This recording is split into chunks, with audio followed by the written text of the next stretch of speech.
अस्सलाम वालेकुम व्यूअर्स, मैं हूं समीना पाशा। उम्मीद है आप लोग खैरियत से होंगे। व्यूअर्स, एकदम इतनी सारी खबरें आ गई हैं और इतनी सारी चीज़ें हैं, मुख्तलिफ एंगल्स हैं उनको देखने के, जो अभी मैं आपके साथ डिस्कस करने जा रही हूँ। लेकिन सबसे बड़ी खबर ये है कि चीफ जस्टिस ऑफ पाकिस्तान के लिए नामजदगी हो गई है हुकूमत की तरफ से। और ये हुकूमत की जो एक कमेटी बनाई गई थी 26वीं आईनी तरमीम के तहत, उसने जो 3 नाम थे, जस्टिस मंसूर अली शाह, जस्टिस याया आफरीदी और जस्टिस मुनीब अख्तर साहब, इन तीनों में से एक नाम सेलेक्ट करना था। तो वो नाम उन्होंने सेलेक्ट कर लिया है और मेरी तवक्को के बरखिलाफ ये नाम जस्टिस याहिया आफरीदी का सेलेक्ट किया गया है as chief justice of Pakistan. अभी इसमें बहुत सारे इफ्स एंड बट्स मौजूद हैं और वो तो ज़ाहिर वक्त के साथ सामने आएंगे कि क्या होगा क्या नहीं होगा। बिल्कुल इसके ऊपर है, लेकिन इस नाम की सिलेक्शन और जस्टिस मंसूर अली शाह साहब को हटाना इस चीफ जस्टिस के रास्ते से, ये सब क्या है, इसके ऊपर तफसीली बात करते हैं। और फिर कुछ 2-3 अहम खबरें और हैं इसी से जुड़ी जो आपके साथ आज शेयर करने जाएंगे। आपसे रिक्वेस्ट है कि चैनल को सब्सक्राइब कर लें अगर अभी तक सब्सक्राइब नहीं किया। तो जनाब, सबसे बड़ी खबर, जस्टिस याहिया आफरीदी का नाम सेलेक्ट किया गया है हुकूमत की तरफ से। पीटीआई के जो मेंबर्स हैं उन्होंने इस कमेटी की कार्रवाई में शिरकत नहीं की और ये इनकम्प्लीट सी कमेटी ने जस्टिस याहिया आफरीदी को as chief justice of Pakistan nominate कर दिया है। अब सवाल बाकी हैं, जस्टिस याहिया आफरीदी क्या करेंगे? क्या ये नॉमिनेशन कबूल करेंगे? सवाल नंबर 1। सवाल नंबर 2 कि अगर वो ये नॉमिनेशन कबूल कर लेंगे तो जस्टिस मंसूर अली शाह और जस्टिस मुनीब अख्तर, जो सीनियरिटी में उनसे ऊपर हैं, वो दोनों क्या उनके नीचे मातहत काम करना पसंद करेंगे या रिज़ाइन कर जाएंगे? सवाल नंबर 3 ये कि अगर जस्टिस याहिया आफरीदी ये पोस्ट एक्सेप्ट करने से इनकार कर देते हैं तो उस सूरत में क्या जस्टिस मंसूर और जस्टिस मुनीब में से किसी को चुना जाएगा? जो कि बज़ाहिर बहुत से कानूनदान तो यही कह रहे हैं कि 26वीं आईनी तरमीम के तहत तो यही बनता है। लेकिन हुकूमत की बदनीयती आपको पता है कि अगर उन्होंने इन दोनों में से किसी को चुनना ही होता तो फिर वो पहले ही जस्टिस मंसूर का नाम ले लेते। मुनीब अख्तर के बारे में तो सबको पता है कि ज़ाहिर है हुकूमत बिल्कुल भी नहीं उन्हें चाहेगी, तो पहले अभी ही वो जस्टिस मंसूर का नाम ले लेते, फिर उन्हें ज़रूरत क्या थी? तो इससे तो यही अंदाज़ा हो रहा है कि उन्होंने ये सोच रखा है कि अगर जस्टिस याहिया आफरीदी इनकार करेंगे तो जस्टिस अमीनुद्दीन, जो सीनियरिटी प्रिंसिपल में फिर उनसे नीचे आते हैं, उनको चीफ जस्टिस बनाने की ऑफ़र की जा सकती है। तो ये सवालात तो अपनी जगह हैं जो कि एक आध दिन में वाजे भी हो जाएंगे, लेकिन ये जो डेवलपमेंट है ये बड़ी इंटरेस्टिंग है। कुछ लोग तो इसको बहुत अफसोसनाक कह रहे हैं क्योंकि मंसूर अली शाह साहब बहुत फ़ाइन जज हैं और इसमें वैसे कोई शक नहीं। मैं मुख्तलिफ कोर्ट रिपोर्टर्स को अगर सुनती हूँ, उनसे बातचीत करती रहती हूँ, फिर जो chief justice Lahore high court के तौर पर उनकी मुख्तलिफ इस्लाहात थी, उनको देखते हुए लोग बहुत उन्हें एडमायर करते हैं, वकला कम्युनिटी उनको बहुत पसंद करती है। और फिर एक एडमिनिस्ट्रेटर, जिस तरह से उन्होंने एक लाहौर हाई कोर्ट में बहुत सारी रिफॉर्म्स भी की, उस पॉइंट ऑफ व्यू से भी और अदरवाइज़ भी वो एक लर्नड मैन है और बहुत काबिल जज हैं। तो इन तमाम बातों के ऊपर तो अगर देखा जाए तो उन्हें बिल्कुल राइटफुली बनना चाहिए था चीफ जस्टिस ऑफ पाकिस्तान। और वैसे भी सीनियरिटी प्रिंसिपल जो कि पहले इससे लागू रहा है पाकिस्तान में, तो उस हिसाब से भी उन्हीं का नंबर था। तो फिर ऐसा क्या हुआ? आखिर ऐसी क्या ख़ता हो गई जिस पर तुमने ये इंतहा कर दी? तो ये वाली जो बात है अब उनके ऊपर लागू हो गई है कि आखिर उन्होंने ऐसा क्या कसूर किया कि वो इस हुकूमत के नापसंदीदा हो गए। तो उनसे जी सिर्फ एक कसूर हुआ कि मखसूस नशिस्तों का फैसला उन्होंने क्यों क्यों क्यों इस हुकूमत के हक़ में नहीं किया, इस्टेब्लिशमेंट की मर्ज़ी के ख़िलाफ़ क्यों किया और इमरान खान और पीटीआई के हक़ में क्यों किया। ये वो ख़ता है जिसका आज खमियाजा उन्हें भुगतना पड़ा। लेकिन मैं आगे चल के अभी आपको बताती हूँ कि ये सिर्फ वो ख़ता नहीं है, बल्कि उनकी कुछ और भी ख़ताएँ हैं जिसकी वजह से आज वो ये सारा कुछ फेस करने पर मजबूर हुए हैं। वो क्या ख़ताएँ हैं जो मैंने निकाली हैं वो मैं भी आपको बताती हूँ, लेकिन पहले ज़रा इस ख़ता की बात कर लें जो बड़ी ऑब्वियस ख़ता है, क्योंकि इसी ख़ता की वजह से बहुत सारे जो हुकूमती वो टाउट्स होते हैं और मुखबर होते हैं, वो पहले से बता रहे थे कि जस्टिस याहिया आफरीदी को ही बनाया जाएगा, क्योंकि जस्टिस मंसूर अली शाह से नाराज़ हो चुकी है हुकूमत और उनको पता लग गया है कि जी मखसूस नशिस्तें इन्होंने उनको दी हैं, तो इसका मतलब है ये आगे भी हमारे खिलाफ फैसले करेंगे। और कुछ कोर्ट रिपोर्टर्स तो ये तक भी क्लेम करते हैं कि इस मुतालिक उनसे एक उन्हें एतमाद में लेने की कोशिश भी की गई कि उनसे कोई गारंटी, कोई एश्योरेंस मिल जाए, लेकिन वो भी जब ना मिली तो फिर उनके नाम पे क्रॉस लगा दिया गया।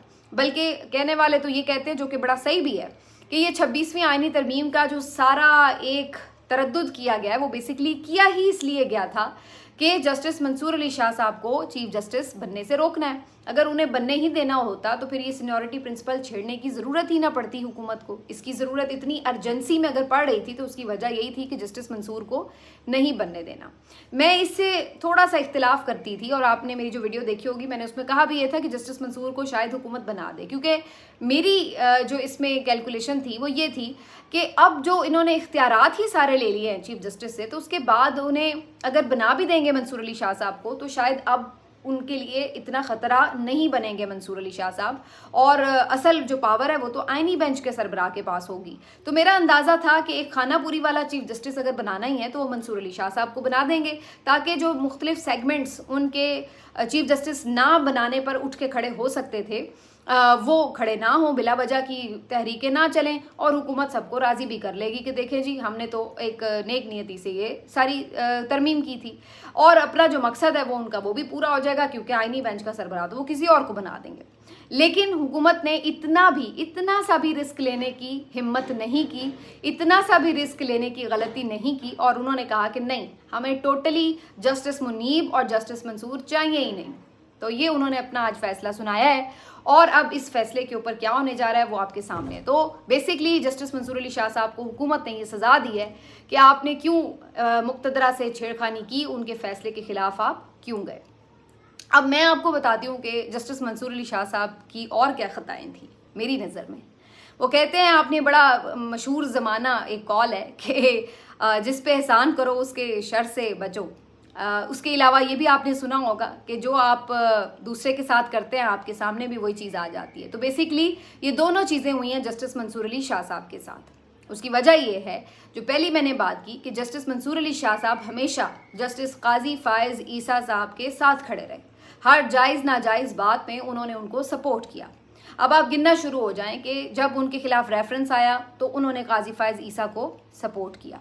उसके बाद जब जस्टिस काजी फ़ायज़ ईसा उमर अता बंदयाल साहब के ख़िलाफ़ साजिशें करते फिर रहे थे, इख्तलाफी नोट लिखते थे, मुख्तलिफ बेंचेस से उड़ जाते थे, उनके जो मुख्तलिफ इक़दामात थे उनके हवाले से कंट्रोवर्सीज़ पैदा करते थे, तो उन तमाम चीज़ों में जस्टिस मंसूर अली शाह साहब उनके साथ ही खड़े होते थे।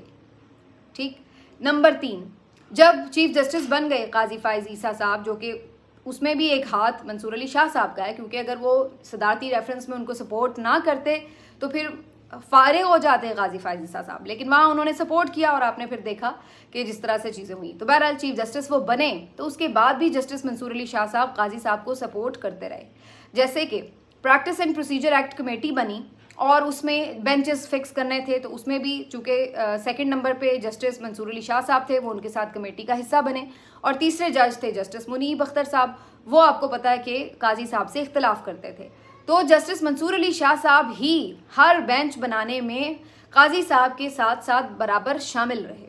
अब आप देख लीजिए कि काजी साहब ने इलेक्शन के हवाले से, उसके बाद लेवल प्लेइंग फील्ड के हवाले से, बल्ले के निशान के हवाले से, उसके बाद पीटीआई के जितने भी केसेस आते रहे, ये पंजाब की और उसकी जो नशिस्तों के ऊपर जो ट्राइब्यूनल्स के ऊपर मसले मसाइल थे, वो वाला केस, हर केस के हवाले से, वो हर केस में जो बेंच बनाते थे काजी साहब मंसूर अली शाह साहब की सपोर्ट से बनाते थे।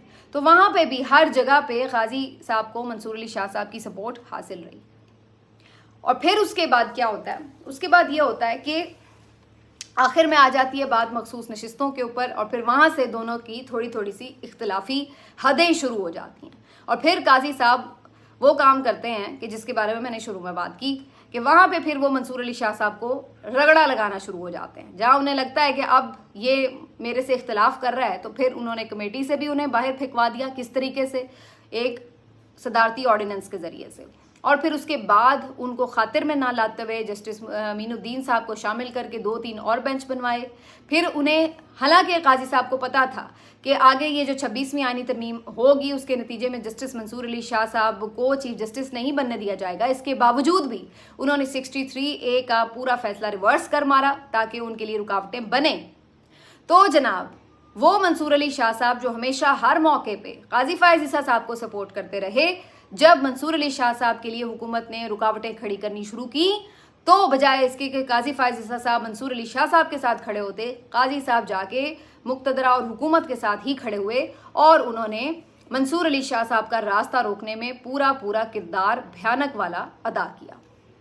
और तीसरी तरफ मंसूर अली शाह साहब ने क्या किया कि काजी साहब ही के इमा पर, जो काजी साहब की ख्वाहिश थी उसके मुताबिक जब लाहौर हाई कोर्ट का चीफ जस्टिस बनाना था, तो उस वक्त उन्होंने क्या किया कि जस्टिस आलिया नीलम साहिबा को, जो कि तीसरे नंबर पर थी सीनियरिटी में, उनको सपोर्ट किया, क्योंकि काजी साहब ये चाहते थे कि सीनियरिटी प्रिंसिपल को एक तरफ हटा के बड़े मज़े के साथ जस्टिस आलिया नीलम साहिबा को चीफ जस्टिस बना दिया जाए।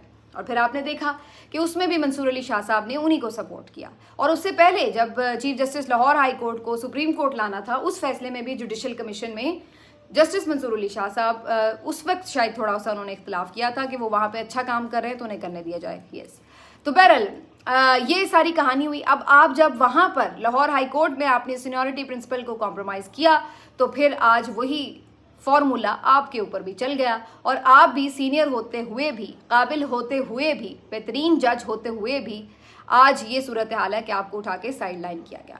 तो ये है जी सारी ख़ताएँ जस्टिस मंसूर अली शाह साहब की। लेकिन इसके बावजूद भी मैं ये समझती हूँ कि मंसूर अली शाह साहब एक डिज़र्विंग कैंडिडेट थे, उनको बिल्कुल चीफ जस्टिस बनना चाहिए था। और सिर्फ मैं ही नहीं बल्कि बहुत सारे और लोगों का ये ख्याल है कि उनको बिल्कुल चीफ जस्टिस बनना चाहिए था। लेकिन अब वो ये बनेंगे चीफ जस्टिस या नहीं, ये तो अब वाज़े हो चुका है फ़िलहाल तक। तो आगे अभी कुछ चीज़ें देखते हैं पटारी में से क्या निकलता है, क्योंकि वकला ये कह चुके हैं कि हम तो तहरीक चलाएंगे। हामिद खान साहब क्लियरली अनाउंस कर चुके हैं, जो वकला कन्वेंशन हुए पिछले दिनों उसमें तमाम बार्स की तरफ से जो आ रही थी, एक वाइब्स आ रही थी, वो सब भी यही कह रहे थे कि जस्टिस मंसूर अली शाह साहब को चीफ जस्टिस मानेंगे। तो ऐसी सूरत में अब जब सब ये एक अनाउंसमेंट पहले से दे रहे थे, तो देखना होगा कि जब उन्हें चीफ जस्टिस नहीं बनाया गया तो अब ये तमाम बार्स और वकला कम्युनिटी किस तरह से रिएक्ट करती है। सिर्फ इतना ही नहीं बल्कि पीटीआई की तरफ से भी कल ये ऐलान किया गया था। अली अमीन गंडापुर साहब ने कल भी आज भी ये ऐलान किया कि जी अगर चीफ जस्टिस मंसूर अली शाह साहब नहीं बनेंगे तो फिर हम सड़कों पर निकलेंगे और फिर हम लॉन्ग मार्च ऐसा करेंगे कि फिर हम इस हुकूमत को ही गिरा के वापस आएंगे। तो अब देखना यह होगा कि कब इनका जवाब आता है और कब जो है वो इसके ऊपर बाहर निकलने में वाकई कामयाब होते हैं नहीं। तो मुझे लग रहा है कि हुकूमत ने गैर ज़रूरी तौर पर अपने लिए कुछ मुसीबतें ज़रूर खड़ी की हैं। कुछ ना कुछ तो करेंगे ना, ज़ाहिर है कुछ ना कुछ वकला भी हलचल करेंगे, कुछ ना कुछ ये लोग भी करेंगे। तो वो काम जो एक स्मूथली हुकूमत कर सकती थी उसने अपने गले में ये मुश्किल एक डाली ज़रूर है। या तो हुकूमत ओवर कॉन्फिडेंट है कि जी वो बड़े अच्छे से सारे एहतजाजों को मैनेज कर लेंगे जैसे वो पहले मैनेज करते रहे हैं, और या फिर आप कह सकते हैं कि वाक़तन ये सिर्फ भड़के ही हैं जो मार रहे हैं, लेकिन ऐसी कोई चीज़ नहीं है। लेकिन मुझे जो मेरी गट फीलिंग है वो ये है कि अब कुछ ना कुछ हुकूमत को इसकी रेजिस्टेंस जो है वो फेस करनी पड़ेगी, विद इन द जुडिशरी भी करनी पड़ेगी और उसके बाद वकला से भी करनी पड़ेगी, और छोटी मोटी तो पीटीआई भी रेजिस्टेंस क्रिएट कर ही लेगी। तो ये सारी चीज़ें जो हैं आपको बज़ाहिर अब आने वाले दिनों में माहौल जो है वो सख्त गर्म होता हुआ नज़र आएगा। अब आ जाते हैं जी जस्टिस याया अफरीदी की तरफ, जो कि अब चीफ जस्टिस नामजद हुए हैं। इनके हवाले से बड़ी दिलचस्प चीज़ें हैं क्योंकि जी इन्होंने बड़े इंटरेस्टिंग किस्म के कुछ केसेस जो हैं वो किए हैं, और इसमें अहमद वड़ाई साहब जो हैं हमारे एक सीनियर सहाफ़ी हैं, उन्होंने कुछ बड़ी अच्छी रिसर्च निकाल के दी, मैंने सोचा आपके साथ शेयर करूं। इन्होंने बताया है कि ये बड़े मिस्टीरियस से जज हैं और ये कभी भी किसी क्लैरिटी में नज़र नहीं आते, जो मैंने हिसाब लगाया है। किस तरह?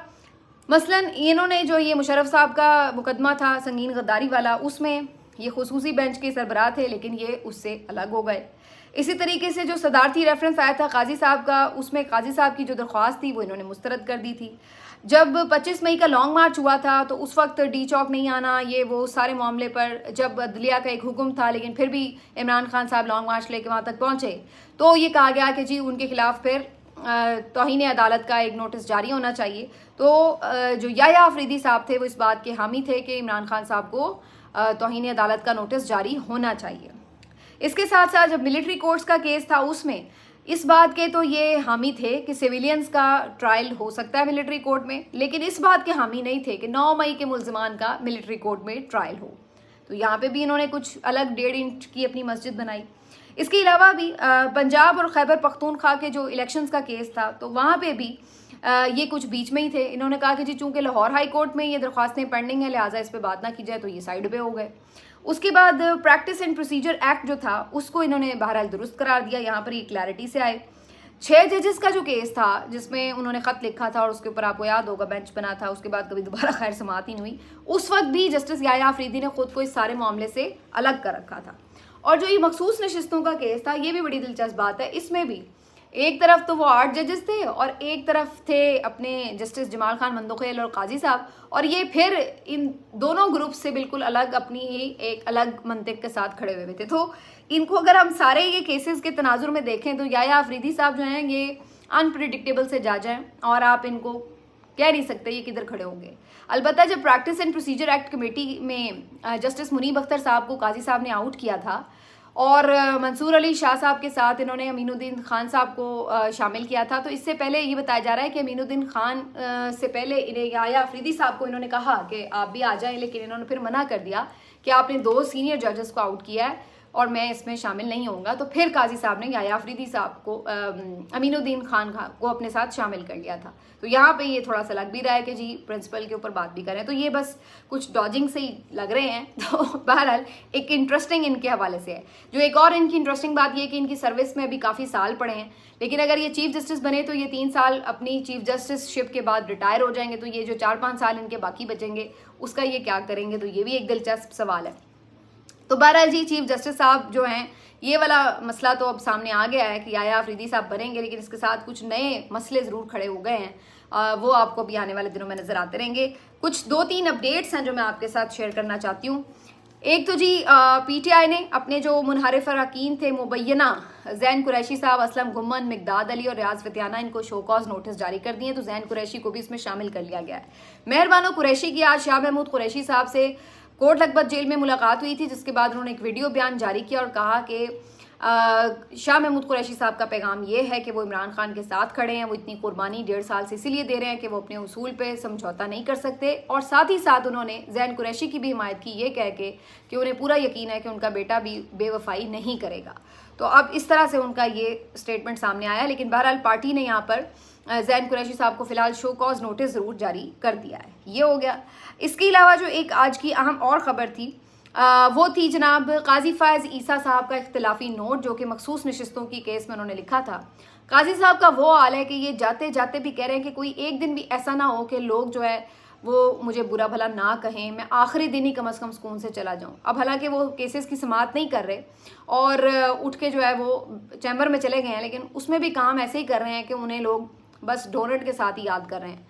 तो आज भी जो इन्होंने ये फैसला लिखा है इख्तिलाफी नोट मखसूस नशिस्तों का, उसमें अजीब व गरीब बोंगियाँ मारी हैं। यानी कि आप कह रहे हैं, ये खुद से ये तय कर रहे हैं कि जी जो 8 जजों का फैसला है वो तो सारा गलत है, उन्होंने तो गैर आईनी फैसला लिखा है और मैंने सही फैसला लिखा है।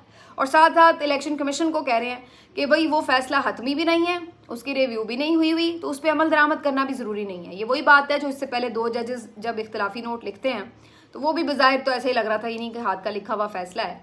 तो वही चीज़ इन्होंने यहाँ पे रिपीट की और इलेक्शन कमीशन को ये तरगीब दी है कि जी ये फैसला ठीक नहीं है, लिहाजा आपने इस फैसले पे अमल नहीं करना, चाहे ये 8 जजेस का मेजॉरिटी फैसला है।